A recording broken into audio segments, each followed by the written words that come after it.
Ça serait un peu bizarre d'approcher l'idée de l'accueil des immigrants si l'être humain était incapable d'avoir de la compassion pour qui que ce soit. On va lire un passage, Lévitique 19. Je pense que c'est la prochaine diapo. Et merci d'avoir joué avec ma présentation PowerPoint parce que je pense que c'était beaucoup trop petit ce que j'avais prévu comme écriture. Je vais lire le passage. Quand un étranger viendra s'installer dans votre pays, ne l'exploitez pas. Prochaine diapo. Au contraire, traitez-le comme s'il était l'un de vos compatriotes. Vous devez l'aimer comme vous-même. Rappelez-vous que vous avez aussi été des étrangers en Égypte. Je suis le Seigneur, votre Dieu. Alors, c'est un court passage dans Lévitique. Alors, on nous demande d'aimer comme nous-mêmes les étrangers. C'est une demande que je trouve un peu bizarre, que je trouverais probablement assez bizarre si j'étais incapable de faire ça. Les humains sont pourvus de ce que certains anthropologues appellent l'imagination civique. Ça veut dire qu'on est capable de s'imaginer un lien, une sympathie avec des gens qu'on n'a jamais rencontrés de notre vie. Il y a des gens qui vivent à Montréal, ils se disent Montréalais. Ils n'ont jamais rencontré 99,9% des gens qui se disent aussi Montréalais. C'est l'imagination civique. C'est seulement par la force de l'imagination qu'on s'imagine un lien, qu'on se dit on a un lien ensemble. Les Québécois, on a un lien ensemble et c'est un lien qui est complètement imaginaire. Ça repose sur certaines réalités historiques, linguistiques, évidemment. Mais on n'a pas rencontré ces gens-là. Pourtant, on se sent une certaine sympathie. Quand on applaudit les gens qui gagnent des médailles aux Olympiques, on se sent canadien une fois par 4 ans. Et là, on se dit, mais c'est par la force de l'imagination qu'on est fier. Alors, on a ce don. Alors, on va dire que ça vient de Dieu. Les anthropologues en question ne disent pas que ça vient de Dieu, mais moi, je le lis, je le comprends de cette façon-là. Malheureusement, on peut aussi avoir peur en avance des gens qu'on n'a jamais rencontrés. Ça aussi, c'est le revers de la médaille, c'est l'imagination mal utilisée ou pervertie. On est capable du meilleur comme du pire. La MCC existe depuis 104 ans déjà. Ça a commencé en 1920 quand un groupe de croyants ménonites se sont réunis dans l'État de l'Indiana aux États-Unis en se demandant comment on peut répondre à la famine qui sévissait à l'époque en Ukraine. Tout revient en Ukraine. À l'époque, ça faisait partie de l'Union soviétique. La révolution russe venait de survenir quelques années auparavant. La guerre civile avait fait des ravages et la famine en Ukraine était grave. Et il y avait beaucoup de Ménonites ici dans l'Ouest canadien et aux États-Unis qui avaient des racines en Union soviétique, en Ukraine. Vous savez un peu, comme moi, cette histoire-là. Alors, l'aide du MCC, au début, c'était pour aider des Ménonites, des gens qui nous ressemblent. C'est le gouvernement soviétique qui a dit attends, si vous voulez avoir le droit de venir distribuer de l'aide humanitaire ici, vous allez devoir ouvrir l'aide au-delà des Ménonites. Alors, c'est les méchants Russes qui ont poussé la MCC à voir un peu plus grand. Je dis méchants Russes, c'est un peu une blague, évidemment. Alors, aujourd'hui, le MCC travaille dans 45 pays dans le monde. Dans bien des cas, c'est le pays qui invite, ou des partenaires dans le pays qui invitent le MCC à venir agir, comme c'est le cas, par exemple, en Palestine et Israël. C'est des partenaires qui ont invité, en 1948, « Venez servir ici. On a besoin de votre travail. » Alors, et très tôt dans l'histoire, le MCC a développé un programme d'aide aux réfugiés et aux immigrants. Et c'est devenu un ministère central de son œuvre. On n'en parle pas souvent ici au Québec. Et je dirais que dans tout ce que l'MCC fait, il faudrait que je vienne vous parler pendant 10 ou 12 dimanches pour qu'on couvre l'ensemble de ce que l'MCC accomplit. Il y a beaucoup de choses à dire. Quand on représente l'MCC, il y a plein de choses à dire. Alors, on va se concentrer une chose à la fois.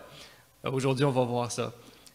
Comment l'MCC aide au niveau de la migration. Alors, il y a une expertise du MCC qui s'est développée au Canada, au niveau canadien, pour accueillir des réfugiés, pour parrainer des réfugiés il faut être reconnu par le gouvernement canadien. C'est une entente qu'un organisme ou une personne signe avec le gouvernement pour devenir parrain, pour parrainer des réfugiés. Et le parrain est responsable de l'installation des réfugiés, d'une famille, par exemple. Cette entente avec le gouvernement, c'est le MCC qui l'a inventée. Dans les années 70, le MCC a fait le modèle d'entente qui existe encore aujourd'hui pour les partenaires qui font du parrainage de réfugiés au Canada. Ça, c'est vrai pour toutes les provinces canadiennes, sauf au Québec, parce que le Québec contrôle le parrainage de réfugiés. Ce n'est pas un dossier fédéral, c'est un dossier provincial. C'est pour le Québec. C'est une négociation qui a été faite entre le gouvernement québécois et le gouvernement fédéral. Alors, le MCC a de l'expertise partout, sauf au Québec, pour ce qui est de ça. Alors, c'est pour ça qu'on a embauché quelqu'un pour venir faire le ménage de la question, un peu, étudier comment ça peut fonctionner pour une église, par exemple. Une église qui aurait, je ne sais pas, des logements au deuxième étage, pour accueillir, je dis des choses comme ça, là, pour accueillir une famille de réfugiés.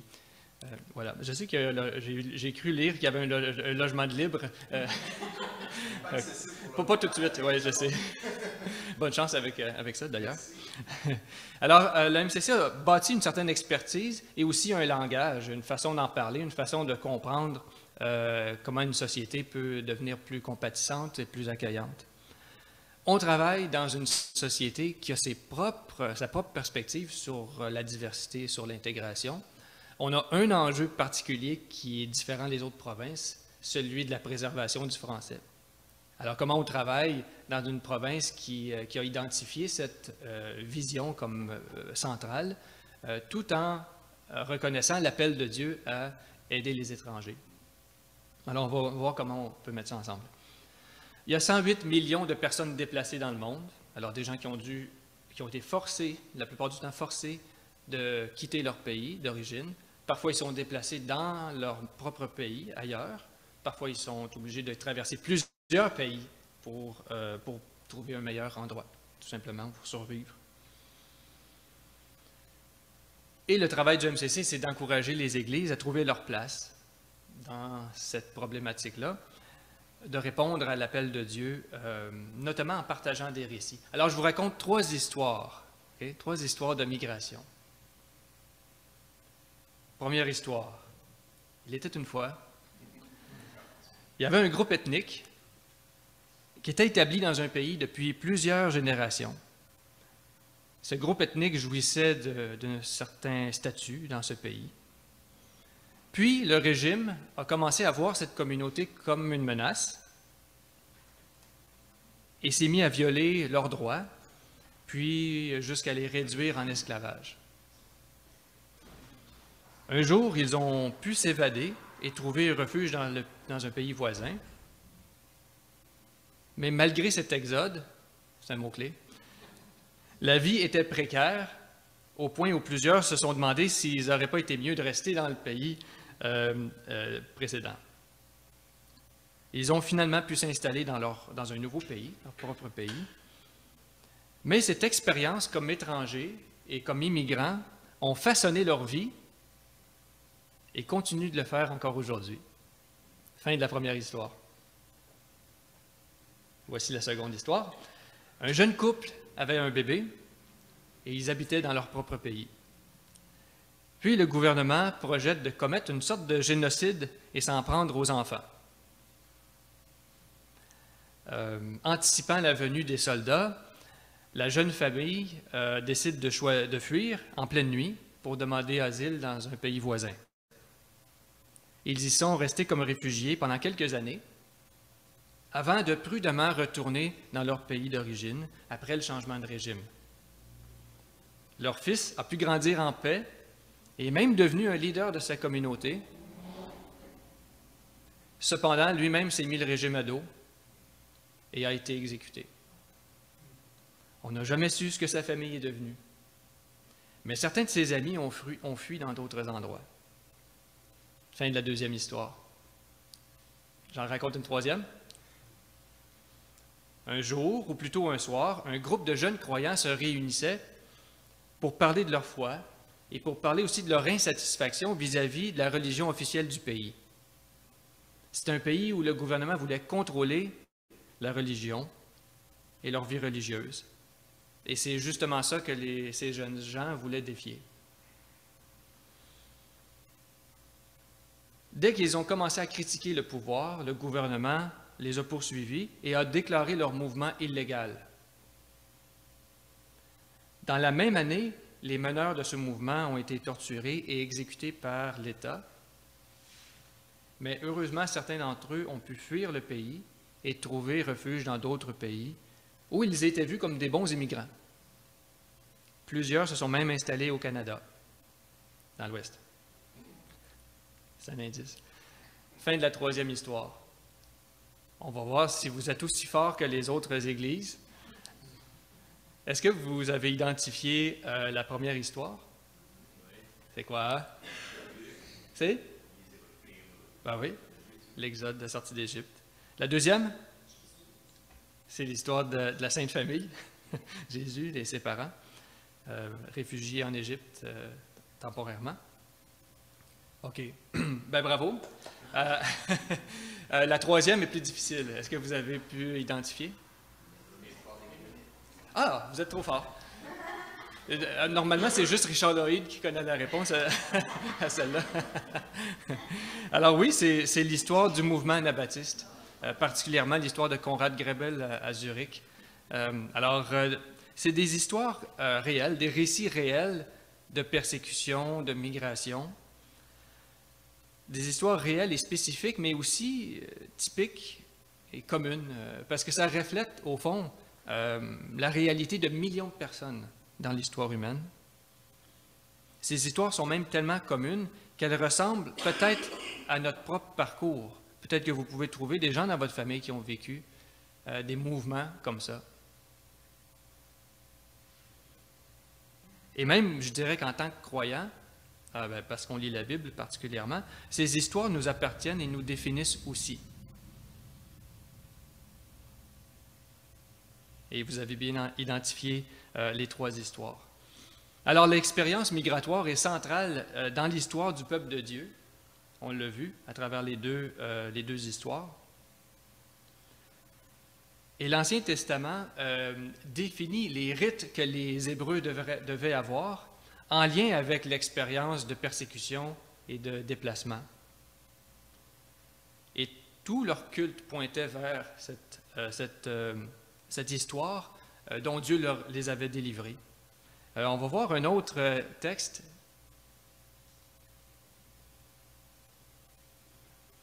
On va attendre un peu pour ça. Alors, je vais lire ce que j'ai ici. Il est écrit, c'est un texte dans Lévitique qui raconte justement comment Dieu fait le lien avec le rituel, avec le culte et la migration. Ça dit, mon ancêtre était un araméen errant. C'est le titre de mon enseignement ce matin. Mon ancêtre était un araméen errant.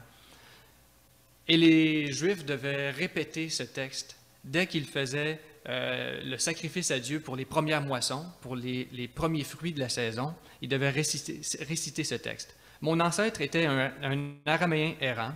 Il s'est rendu en Égypte et il a d'abord séjourné avec le petit groupe de gens qui l'accompagnaient. Ceux-ci ont formé par la suite une grande nation, puissante et nombreuse.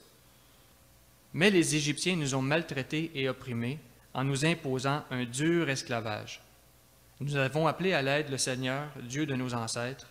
Il a entendu nos cris. Il a vu combien nous étions maltraités, brutalisés et opprimés. Il nous a fait sortir d'Égypte en recourant à des exploits irrésistibles et terrifiants, à des prodiges extraordinaires. Il nous a conduits jusqu'ici, dans le nouveau pays. Il nous a donné ce pays qui regorge de lait et de miel. C'est pourquoi maintenant j'apporte au Seigneur les premiers produits des terres qu'il m'a accordées. C'est dans Deutéronome 26. Je n'avais pas de diapo pour celle-là. Alors, le peuple de Dieu devait se raconter l'histoire encore et encore. Comment Dieu nous a sortis d'Égypte, nous a libérés, émancipés. Mais plus que de raconter, l'histoire devait changer leur vision du monde. L'histoire qu'ils avaient vécue, leur expérience historique, leur trajectoire comme peuple, leur trajectoire nationale, on dirait, aujourd'hui, devait forger leur vision du monde et leur comportement, à tout jamais. Et je reviens au texte de Lévitique, que je vous ai lu au tout début. Quand un étranger viendra s'installer dans votre pays, ne l'exploitez pas. Au contraire, traitez-le comme s'il était un de vos compatriotes. Vous devez l'aimer comme vous-même. Rappelez-vous que vous avez été aussi des étrangers en Égypte. Je suis le Seigneur, votre Dieu. Alors l'histoire façonne la vision du monde et change notre comportement vis-à-vis des autres. On pourrait dire que c'est un passage qui encourage à la tolérance. Et d'ailleurs, le contraire de la tolérance, c'est l'intolérance, pire encore le racisme ou la discrimination. En réalité, le texte ne nous dit pas « soyez tolérants avec l'étranger ». C'est un texte d'une radicalité extrême. Aimez-le comme vous-même. Traitez-le comme un compatriote. Certaines versions ont comme un frère. C'est fort quand même. À la limite, demande-moi d'être tolérant, là. Je peux gérer ça. Mais d'aimer comme mon propre compatriote, comme mon propre frère, peut-être que des fois Dieu nous en demande beaucoup, non? On va voir par quelle puissance on est peut-être capable d'aller jusque-là, nous aussi. Alors, le peuple d'Israël a été instruit, éduqué, changé par cette pédagogie, par cette expérience migratoire. Fin de l'histoire, le peuple de Dieu a toujours bien traité les étrangers par la suite. Ben, non. Comme tous les peuples, toutes les nations, les Israélites avaient leur culture, leur langue. Et il y a eu des moments dans leur histoire où c'était plus la logique du nous contre eux. C'est vrai. C'était ça, bien souvent, plutôt que l'ouverture à l'autre. Mais pourtant, ça traverse tout l'Ancien Testament et tout le Nouveau Testament, l'ouverture à l'autre. Mais même en donnant une identité à son peuple, Dieu donne vraiment un pays, il donne vraiment une identité nationale à son peuple. Malgré ça, Dieu persiste à appeler son peuple à aller plus loin, et même à nous aujourd'hui, à faire une place dans notre cœur à ceux qui sont d'ailleurs, à ceux qui sont différents. Et l'histoire du peuple d'Israël est remplie d'exemples où le peuple de Dieu oublie les commandements de Dieu, de prendre soin de son prochain, de la veuve, de l'orphelin, de l'étranger. Et il y avait des conséquences à ces oublis. Il y avait des conséquences aux oublis des commandements. La paix dans la société découle de notre obéissance à ce commandement. Il y a un impact dans la vie réelle en société quand on obéit ou pas à ce que Dieu nous dit.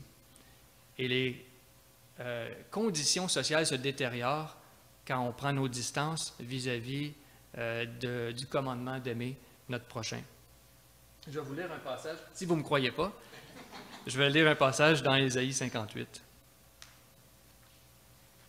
J'aurais dû garder la page. Non, je l'avais. OK.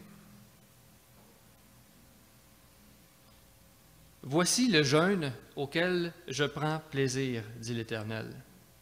Détache les chaînes de la méchanceté, dénoue les liens de la servitude, renvoie libres les opprimés, et que l'on rompe toute espèce de joug. Partage ton pain avec celui qui a faim, et fais entrer dans ta maison les malheureux sans asile. Si tu vois un homme nu, couvre-le, et ne te détourne pas de ton semblable. Si tu fais tout ça, alors ta lumière poindra comme l'aurore, et ta guérison germera promptement. Ta justice marchera devant toi, et la gloire de l'Éternel t'accompagnera. Alors tu appelleras, et l'Éternel répondra. Tu crieras, et il dira, me voici. Si tu éloignes du milieu de toi le joug, les gestes menaçants, les discours injurieux, si tu donnes ta propre subsistance à celui qui a faim, si tu rassasies l'âme indigente, ta lumière se lèvera dans l'obscurité. Et tes ténèbres seront comme le midi.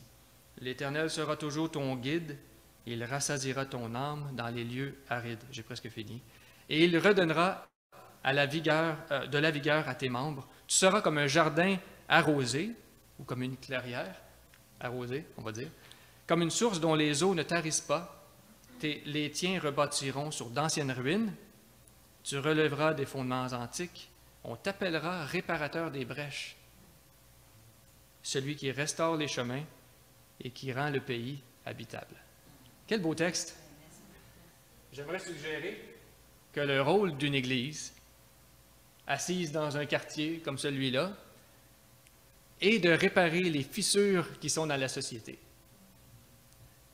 Tout un mandat, toute une belle mission qu'on a, autant pour moi à Sainte-Rose avec notre Église, où j'ai prêché ce même message à l'Église de Saint-Laurent. 95% des gens de l'Église sont nés dans un autre pays. Et je leur ai parlé de ça.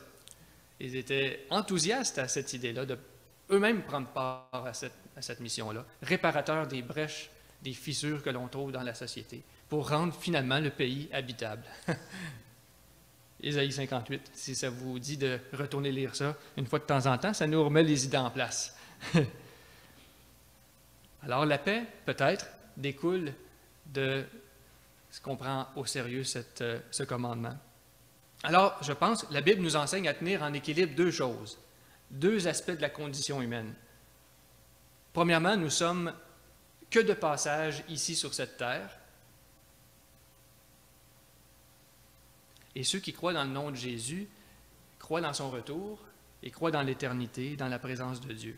Nous sommes des étrangers, des pèlerins sur cette terre, des exilés sur cette terre. Je peux citer 1 Pierre 2.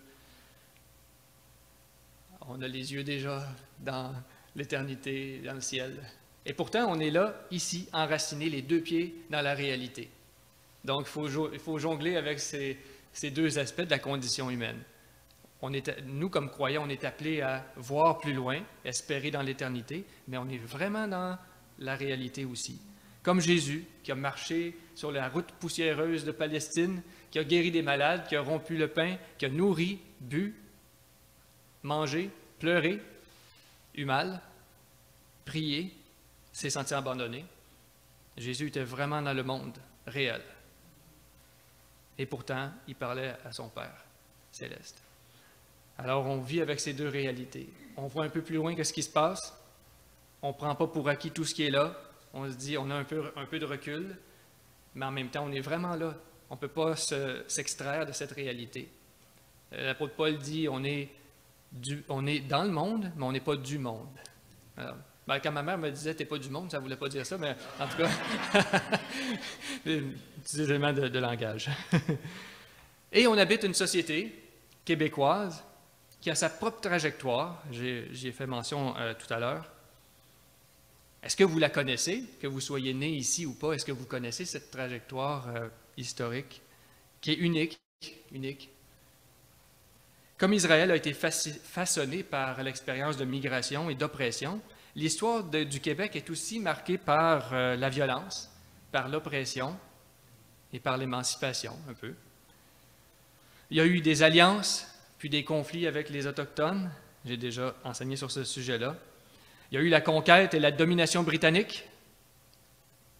Ça nous a marqués aussi, comme peuple, ceux qui sont d'origine canadienne-française. Puis, il y a eu un historique de conflits et de luttes linguistiques, avec une certaine volonté de survivance des Canadiens français, malgré des politiques d'assimilation. Puis, il y a eu aussi des politiques de destruction des cultures et des modes de vie autochtones, dans lesquels le Canada français a aussi pris part. Et aujourd'hui, on assiste à un renouveau de la culture autochtone. Alors, je suggère qu'une église locale comme celle-ci, qu'elle soit composée de Québécois de longue date ou de nouveaux venus, tient une occasion exceptionnelle de vivre l'appel de Dieu à accueillir et à intégrer l'étranger. C'est une belle mission. Mais qui peut être un pont? Qui peut accueillir et être un pont? Est-ce que c'est la chasse gardée des gens comme moi, les Québécois francophones? Est-ce que c'est juste eux qui peuvent intégrer les immigrants? Certainement, ils peuvent le faire. Ils jouent un rôle. On doit expliquer qui on est, non? On doit montrer quelle est cette culture. Et je vous dis, les immigrants se demandent quelle est cette culture. On veut la connaître. Parfois, on présume qu'ils ne sont pas intéressés. Cette culture, c'est juste pour nous. Il ne faut pas présumer ça. Alors oui, les Québécois de descendance française peuvent être un pont pour étendre la main aux gens venus d'ailleurs. Je pense que les Québécois nés ailleurs peuvent aussi être un pont. Ceux qui ont déjà été en mesure de s'adapter, qui ont appris la langue, la culture, qui savent comment ça fonctionne, comment le gouvernement fonctionne, ils peuvent aider les nouveaux arrivants. Est-ce qu'il y a une petite place pour les Anglo-Québécois dans une société qui veut préserver le français? Je félicite et j'honore particulièrement les anglophones qui choisissent de fréquenter une église francophone. J'étais à Saint-Laurent, puis il y avait quelques anglophones là, et je les ai honorés de faire le choix de soutenir une œuvre en français. Ça compte, et ça envoie un message aussi aux immigrants. Alors, tout le monde ensemble, au fond, doit participer à cette grande œuvre de faire connaître notre société, mais de faire sentir comme chez eux, comme des compatriotes, les gens venus d'ailleurs. On peut réconcilier ces choses-là. Maintenant, est-ce que c'est un peu au-dessus de nos forces, tout ça? On va voir. Je lis un passage dans Éphésiens. Oui, maintenant c'est le temps. Qui nous parle de la vie nouvelle en Jésus. Bien sûr, ça fait référence à notre salut en Christ. À Christ qui nous annonce la fin du péché pour nous. Car c'est le Christ lui-même qui nous a apporté la paix, en faisant des Juifs et des non-Juifs un seul peuple. En donnant son corps, il a abattu le mur qui les séparait et en faisait des ennemis. Il a annulé la loi juive avec ses commandements et ses règlements pour former avec les uns et les autres un seul peuple, nouveau dans l'union avec lui. C'est ainsi qu'il a établi la paix. Par sa mort sur la croix, le Christ les a tous réunis en un seul corps et les a réconciliés avec Dieu. Par la croix, il a détruit la haine. Par la croix, il a détruit la haine.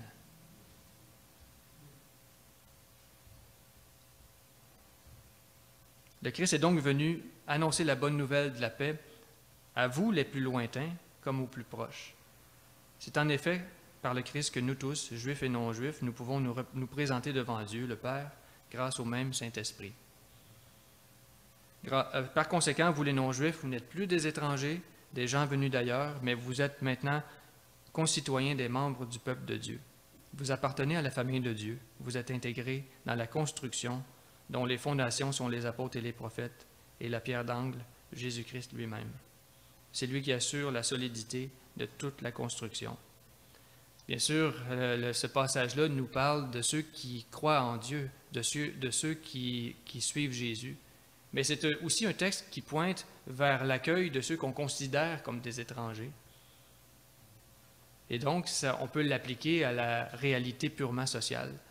Je pense que Christ a détruit la haine, et c'est vrai pour notre rapport avec les gens qui, comme les Autochtones, étaient là avant nous, ou les gens qui sont venus d'ailleurs, qui sont peut-être même en chemin aujourd'hui. Alors, la MCC voudrait inaugurer un ministère d'aide aux immigrants, aux réfugiés, si ça marche, le parrainage de réfugiés. Alors, je vous présente Zara. Tu peux venir me rejoindre. Et elle va se présenter, puis vous dire en 2 ou 3 lignes ce qu'elle va faire ici. Je suis contente d'être ici. Je voudrais me présenter un petit peu avant de parler du programme pour lequel j'ai été embauchée. Donc, premièrement, je suis une nouvelle immigrante. Je viens d'Algérie, donc d'Afrique du Nord. On est venu en famille, donc mon mari et mes enfants. Donc, il y a de ça 2 ans. Et on s'est retrouvés à l'église de Sainte-Thérèse, un petit peu par hasard. Mes parents aussi étant chrétiens, j'ai grandi dans une famille chrétienne, disons souterraine, d'arrière-plan musulman. Oui, donc on est venu à Sainte-Thérèse et puis mon père qui m'appelle un jour, il me dit il y a une église juste à côté de chez vous qui s'appelle l'église chrétienne de Sainte-Thérèse, vous devriez aller faire un tour. Donc on a appelé Alain qui est donc le pasteur de l'église Sainte-Thérèse, puis on disait voilà, on est de nouveaux immigrants, on aimerait intégrer votre église et vraiment on a été accueillis très très chaleureusement.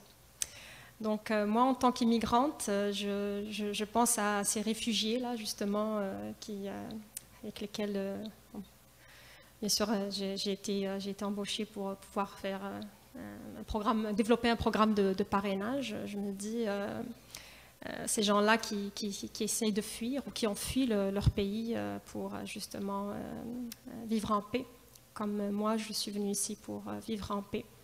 Je me mets à leur place et je me dis